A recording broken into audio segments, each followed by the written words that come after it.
Hi అండి, నమస్తే. Welcome to Sunita Solapur. నేను ఈరోజు ఒక మంచి మాటతో మేము ముందుకు వచ్చాను. అయితే ఫస్ట్ వంట చూద్దామండి. నేను చేసేది veg fried rice. Veg fried రైస్లో మన ఇంట్లో మిగిలిన కూరగాయలు కొంచెం కొంచెం ఉంటాయి కదండి. నా దగ్గర అన్నీ కొన్ని కూరగాయలే ఉన్నాయండి. అయితే ఏం చేయాలా అని ఆలోచిస్తే వెజ్ ఫ్రైడ్ రైస్ చేసేద్దామని వెజ్ ఫ్రైడ్ రైస్ చేస్తున్నాను. ఫస్ట్ ఒక ఫ్రై ప్యాన్ పెట్టేసుకొని ఆయిల్ వేసానండి. 2 టేబుల్ స్పూన్ల ఆయిల్ వేసేసి జీలకర్ర మాత్రమే వేసాను, ఆవాలు వేయలేదు. సన్నగా కట్ చేసిన వెల్లుల్లి వేసి కాస్త వేగాక సన్నగా కట్ చేసిన ఉల్లిపాయ ముక్కలు వేసి వేయించుకోవాలి. అయితే ఈరోజు ఒక పొడుపు కథ చెప్తానండి. సన్నగా కట్ చేసుకున్న కరివేపాకు కూడా వేశాను. నేను స్కూల్లో చదివినప్పటి పొడుపు కథ గుర్తుకొచ్చిందండి. కొన్ని స్వీట్ కార్న్ వేశాను. అలాగే కాస్త క్యారెట్ వేసుకుందాము.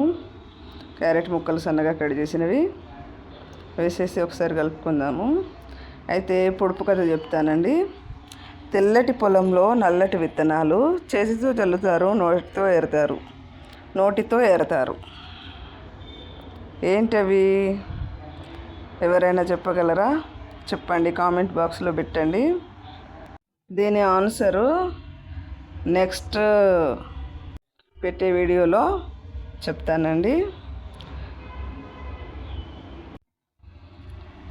ఇలా కాసేపు వేయించుకున్న తర్వాత క్యాప్సికమ్ ముక్కలు కూడా వేసేసి ఒకసారి వేయించుకోవాలండి. ఈ క్యాప్సికము, క్యాబేజీ ఎక్కువ వేగకుండా నడుస్తుందండి. ఎందుకంటే ఇవి పచ్చిగా ఉంటేనే కలర్ఫుల్గా ఉంటాయి, క్రంచీగా ఉంటాయి. నడమ కాస్త మన పంటికి తగిలితే స్వీట్ కార్ను, ఈ క్యాప్సికము, క్యాబేజీ ముక్కలు చాలా బాగా అనిపిస్తుందండి. అయితే నా దగ్గర అన్నీ కొన్ని ఉన్నాయని చెప్పాను కదా, అందుకే ఇది చేస్తున్నాను నేను. ఇది వంట రాని వారు కూడా ఈజీగా చేసేసుకోవచ్చండి. బ్యాచిలర్ పిల్లలు, కొత్తగా పెళ్ళైన అమ్మాయిలకు కాస్త వంటలు రావు కదండి. అందరికీ రావని నేను అనడం లేదు, వస్తాయి, కానీ ఈజీగా చేసేసుకోవచ్చు వాళ్ళు కూడా.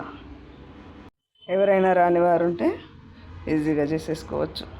అయితే రెడ్ చిల్లీ సాస్ వేసానండి, 1 స్పూను.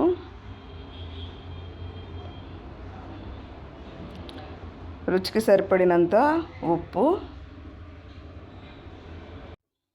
ఇలా వేసి ఒకసారి కూరగాయలన్నింటికి పట్టించుకోవాలి. ఉప్పు వేయడం వల్ల ఇవి తొందరగా మెత్తగా అయిపోతాయండి కూరగాయలు.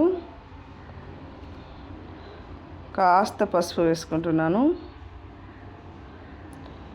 ఒకసారి వేపించిన తర్వాత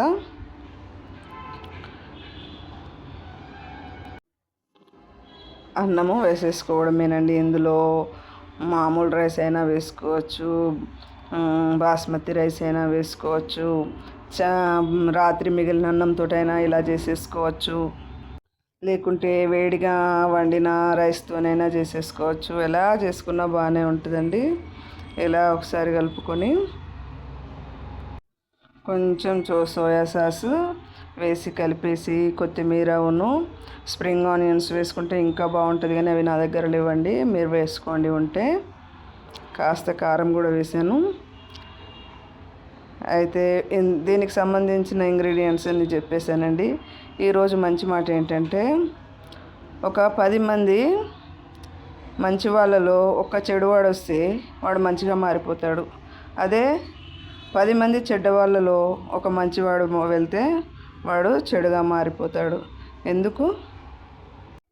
ఎందుకంటే 10 మంది మంచి వాళ్ళను చూసి చెడ్డవాడు, ఇంత మంచి మా వాళ్ళలో నేను ఒక్కనే ఇలా ఉన్నాను కదా, అందరూ మంచి వాళ్ళు ఉన్నారు, వాళ్ళని ఎందుకు చెడపాలి, నేనే మంచిగా మారిపోవాలి కదా అని వాడు మంచిగా మారిపోతాడండి. అదే చెడ్డవాళ్ళలో మంచివాడు చేరితే వీళ్ళందరూ ఇలా చేస్తుర్రు, అలా చేస్తుర్రు, నేను చేస్తే తప్పేంటి అనేవాడు చెడుగా మారిపోయే అవకాశం ఉంటుంది. అందుకని మనం మంచిగా ఉందాము, ఎదుటి వారిని మంచిగా మార్చడానికి ప్రయత్నిద్దాము. ఓకే అండి, థ్యాంక్ యూ. మీకు మా వీడియో నచ్చితే లైక్ చేయండి, సబ్స్క్రైబ్ చేయండి.